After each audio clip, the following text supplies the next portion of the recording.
Let's turn now to the White House, where President Trump says he has signed the bill to release the Epstein files. That means the DOJ now has 30 days to release all its unclassified files related to the convicted sex offender. The signing came months after controversy that ended with the president reversing course and urging GOP lawmakers to back the bill. The president didn't sign the bill in front of cameras last night, though. Instead, he chose to announce it on social media. His post focused on Democrats and their association with Epstein. CBS News White House reporter Willie James Inman joins us live from the White House. Willie James, good to see you today.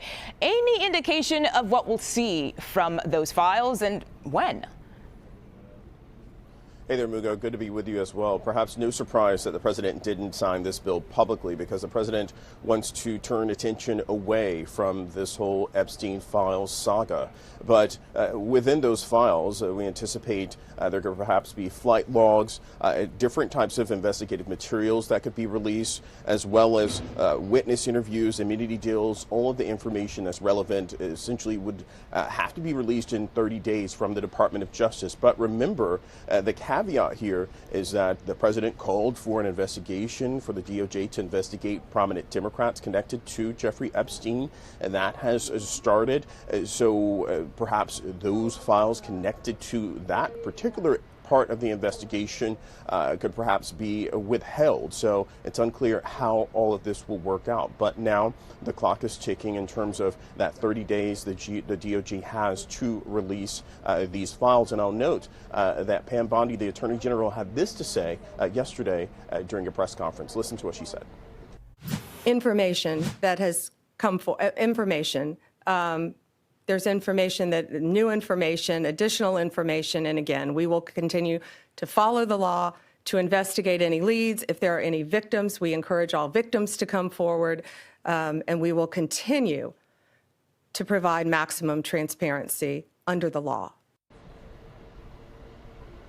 Now, this was the Attorney General's response because earlier in the year, she essentially said that there was no investigation warranted, in terms of any potential people who were connected with Epstein that did any crime. So there certainly appears to be something that changed here in large part.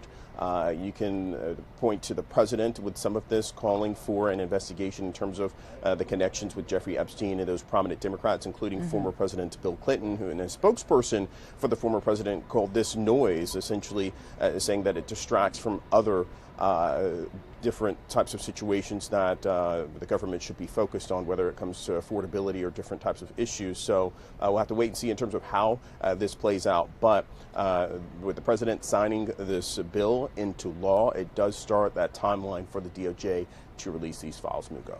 Yeah, and Willie James, you said it earlier, the president clearly does not want the Epstein files in the spotlight, even though he did sign the bill. And he's already posted on social media today. What's he saying? Yeah, he did, and this certainly could perhaps raise some eyebrows here in Washington. The president responding to, in a Washington Examiner, a headline that says that Democratic veterans in Congress have urged service members to refuse unspecified unlawful orders, and this was the president's response. He called it seditious behavior from traitors, lock them up. That is a familiar term that the president and his supporters have used, referring to the former Secretary of State and his former foe, political foe, Hillary Clinton. And the president also added this a bit later, saying this is seditious behavior punishable by death. So certainly will raise some eyebrows here in Washington in terms of the president responding to this report out of the Washington Examiner, and just a piece of the puzzle in terms of the president looking to turn that attention away from the Epstein files. Remember, over the weekend we saw an evolution. The president saying he doesn't care about the release of the files, that they can have what they want, and then the president calling for Republicans to vote to release these files. And in his statement, I'll note his Truth Social statement about signing this bill into law, the president not only blasted Democrats, but talked about some of the things that he views as successes for his administration. Remember, this president wants to focus on things that he wants to talk about, successes that he perceives for his White House. And clearly, he wants to turn the attention away from this whole Epstein saga, Lugo. Yeah, certainly seems to be the case. Willie James Inman at the White House for us today.